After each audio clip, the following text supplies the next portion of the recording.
Bonjour, je vous parle de l'association Abel Dio Trépanos.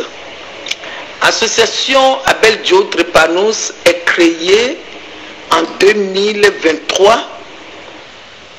Le but de l'association et sa mission, c'est pour sensibiliser sur la maladie la plus répandue dans le monde, qui est la drépanocytose SS, et c'est la maladie héréditaire et génétique, parce que cette maladie est attrapée via à des deux parents qui portent les gènes. Mais l'association est créée aussi des fois chez certains patients.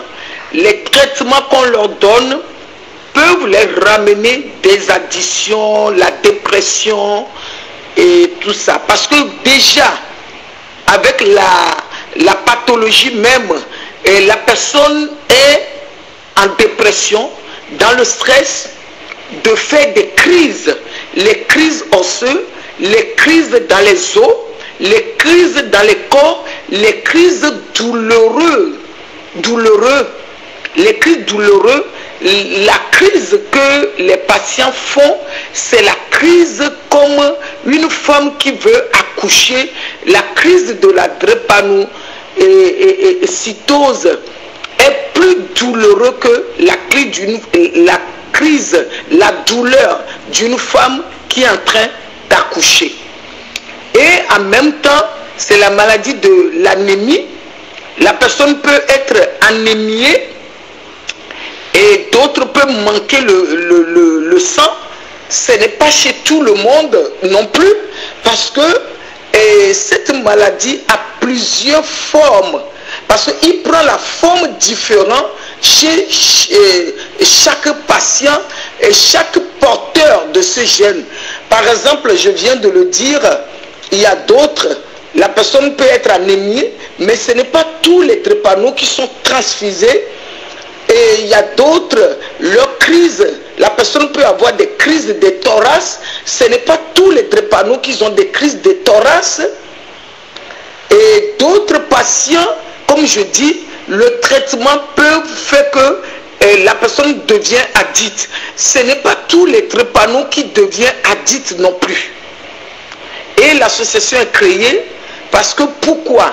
Moi-même, en tant qu'une mère d'un enfant de la drépanocytaire, et que j'ai élevé jusqu'à 28 ans, presque 28 ans, 27 ans et demi, presque 28 ans, et avec ses quotidiens, et si j'ai mis l'addition à côté de la drépanocytose, ça veut dire que lui, il était atteint de les addictions dues au traitement, et c'est quelque chose qui a été vraiment très dur pour lui, très dur aussi pour la famille, pour moi, qui est une femme et en tant que mère qu'il avait aidé, accompagné.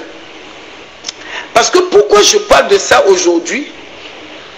En tant qu'une mère aidant, aujourd'hui je me suis dit, qu'est-ce qu'on apporte pour les mères aidants? Quel est le soutien qu'on apporte à une mère aidant? Quel est le soutien de bien-être qu'on apporte à quelqu'un qui souffre de cette pathologie?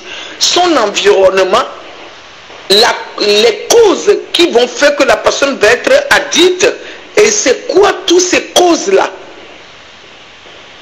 Et qu'est-ce qui se passe que certaines sont mieux, même si les crises ne sont pas pareilles, personne vit mieux, parce que l'entourage de la famille, l'entourage des parents, et tout ça peut faire que la personne va sentir cet amour, et la personne va se sentir mieux dans son parcours.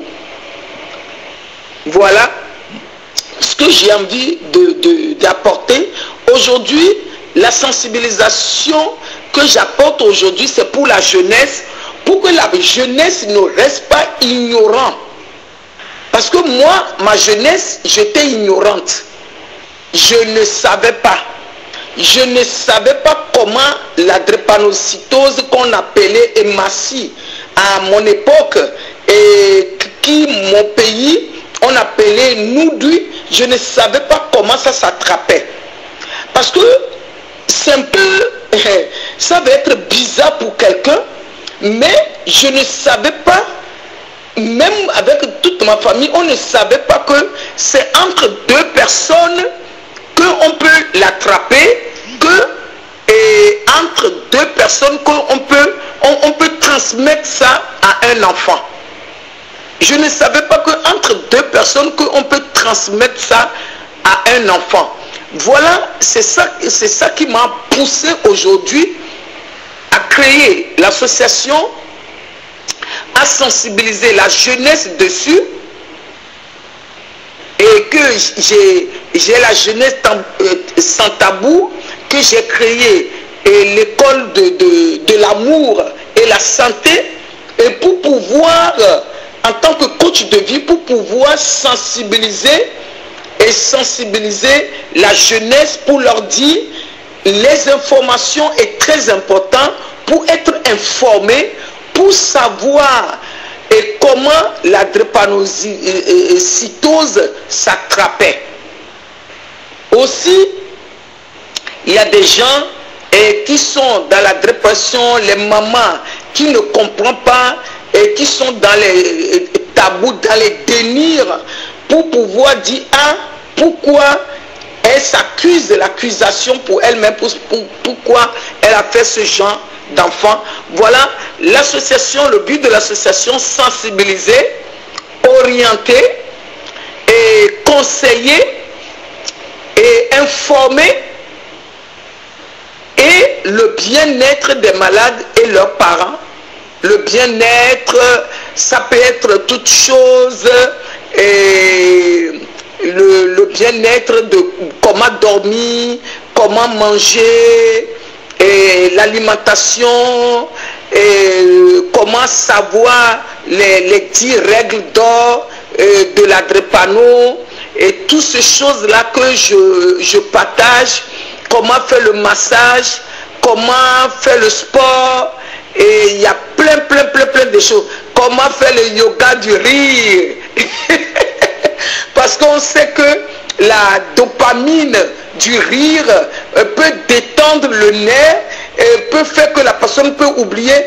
Et c'est tout ça que je propose, et comment la personne va aller activer le bien, malgré la maladie, ses potentiels, son talent, et pour pouvoir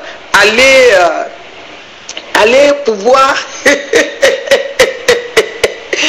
et aller prendre le bien qui est en lui, en elle. Comment la famille aussi peut avoir cette positivité pour pouvoir accompagner le malade, la personne qui souffre, la personne qui a besoin d'attention, la personne qui se pose la question pourquoi il est créé comme ça, pourquoi elle est créée comme ça, et comment on peut faire pour pouvoir les accompagner vraiment.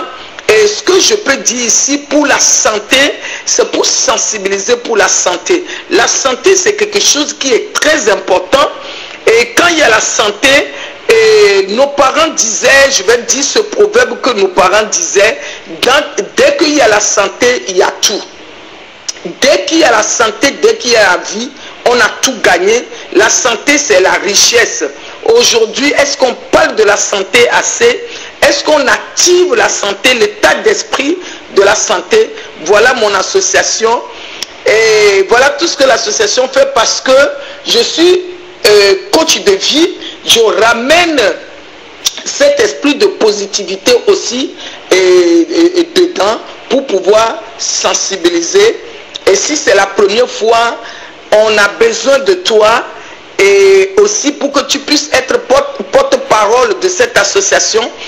On a besoin de ton soutien, on a besoin de ton aide, on a besoin de ton aide morale, conseil, et ton aide financière pour pouvoir nous aider à continuer la sensibilisation partout en Afrique, en Europe, partout dans le monde entier. Voilà votre coach Magui, fondatrice de l'association Abel Joe Drepanos, Madame Magui Chopedor, et à bientôt.